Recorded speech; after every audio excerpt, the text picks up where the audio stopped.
Hello there. Welcome to session 9 of causes of suffering and ways to overcome them.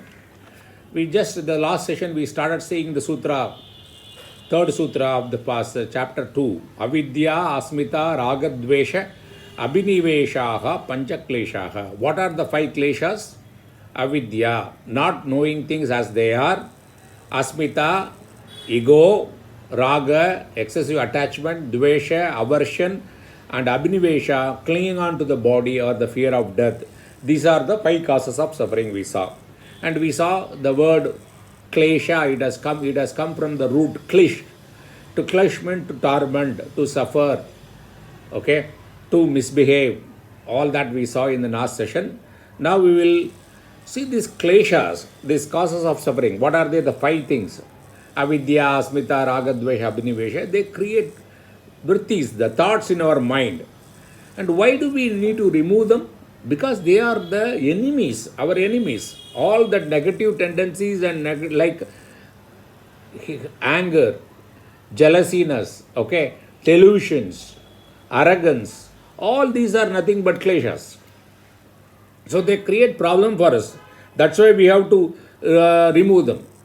See, in Bhagavad Gita, chapter 2, verse 62, Bhagavan says that Dhyayato Vishayan Pumsaha Sangahateshu Upajayate Sangat Sanjayate Kamaha Kamat Krotaha Abhijayate. In 263 he says Krodat Bhavati Sammohaha Sammohat Smriti Vibhramaha Smriti Brimshat Buddhinashaka Buddhinashat Pranashyati. See what he says, I will give you essence of this. See, when we are looking at a thing, an object, initially, what happens? There is an inclination towards the object. Then we prefer that object, second stage. Then we desire the object. Then we want to have at any cost. Okay? The inclination to preference, to desire, to passion.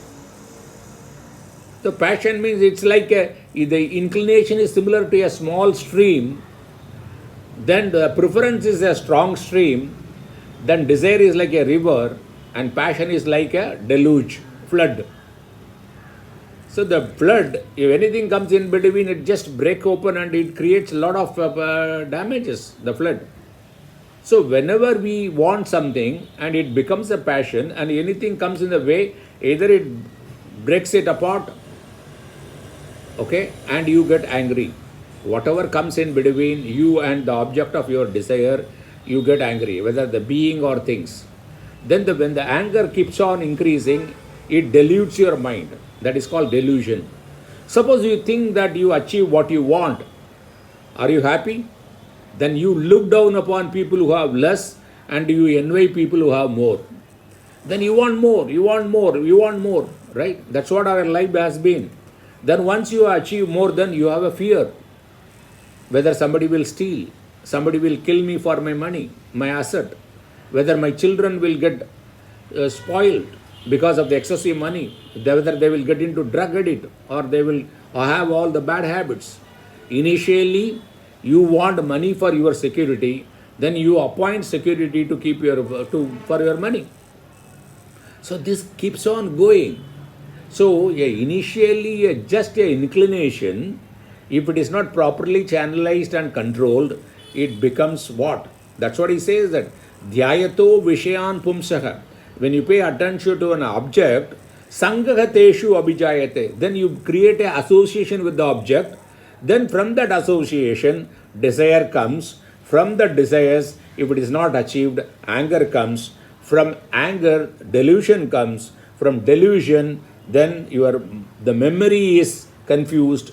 Then the confused memory destroys the buddhi, the intellect, and it kills you. This is what the two sutras, they say that. See, any object which are not permanent, okay, which are temporary, we think that the object give happiness, that is ignorance. And these objects, all these objects, which they have broadly three defects. What are they? First is dukkha mishri tattvam. Though they may give pleasure, it is also attached with pain. For acquiring it, you have to stand in a queue, or you have to generate money, you have to borrow money, you have to pay interest. Then you have to maintain it. If it is a property, you have to pay property tax. If it is a car, you have to ensure that you don't meet with an accident or there is no scratch. You have to take it for service station. For the matter, anything, be it a car, fridge, or anything, right? Or a house, or even for that matter, mobile. Then okay. So this is first is it is also having misery or pain. Second is adripti karatvam. Are you satisfied at any point of time?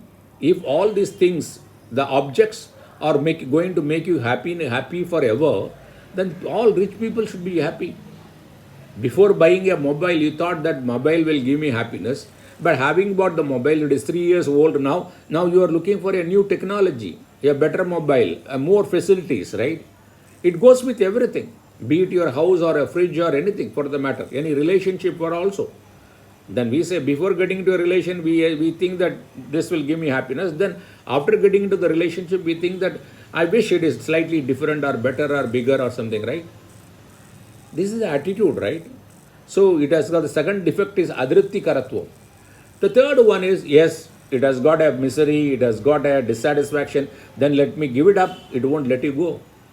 It will bind you. Can you be without a mobile for 2 hours, 3 hours, or even for a day? If you can be without mobile for 2-3 days, I appreciate it. See, when we were young, in our street, there are 100 houses. Only 2 houses used to have the landline facility. So any urgent information has to be passed on. That means they will dial the number. So the owner of the phone will pick up. Then they will say that I want to give information to so-and-so person. The house will be very far up. Then I'll call you after 5-10 minutes. Can you please send a message and ask them to come here? Then they will call us. They will send their servant. They will take their own sweet time because it is their phone. Then we will go back, wait for the call to come. Then we will talk to the person concerned. But today everybody, right from the children, small child, it has got a mobile and they cannot be without mobile for 2-3 hours. If you want to get into a discipline, tapas, what you can start, I recommend is, see your mobile only 4 times a day, excluding attending the call or whenever you want to make a call. Okay, these otherwise, the messages, okay, the WhatsApp message, SMS message, whenever they come, they give particular funny sound, the notification sound. Put up the notification sound. Whenever you are doing a job, put your mobile in a silent mode. Then whenever you want to see the mobile 4 times a day is fairly sufficient, right? Morning 9 o'clock, then 1 o'clock, then 5 o'clock, and then before going to bed 4 times. That is sufficient. See everything and reply everything then and there. You can wait for next 3-4 hours. The heaven is not going to fall, right? That will develop a vairagya, a dispassion in you that otherwise every time this notification sound comes, you can't concentrate on anything else. You want to see what is the message. As though it's something very urgent or anything. That much we are addicted. Bandhakatva. This is what this is saying that. Okay. So when we have seen that now, what is this sutra says that? Avidya, asmita, raga, dvesha, abhiniveshaha, pancha kleshaha. Avidya, everything is defined in a separate sutra, which we will see it. But I will give you a brief. Avidya means not seeing things as they are. A wrong understanding, a misunderstanding. Asmita is ego. That is, asmita means what? Considering the nature of the seer and the nature of the seen to be the same. I am mixing myself. I am not the body. I am seeing the body. I feel my thoughts. I feel my emotions. I understand how my intellect works. But I consider myself to be that. So the nature of the seer and the nature of the seen to be the same, that is called asmita. Raga, we have seen that it is attachment to any prakriti, any natural items. Okay. It stems from past experience. In the past, I had some pleasure, so we expect the same amount of quantity of pleasure will come now, but it is not so. Similarly, dvesha, again the pain, aversion to pain, again it is based on the past experiences. Abnivesha means clinging on to life. Okay. So these are all defined in sutras to come now. So with this, I conclude this posting. In the next posting, we will take the next sutra, that is fourth sutra in the second chapter. Thanks for this opportunity.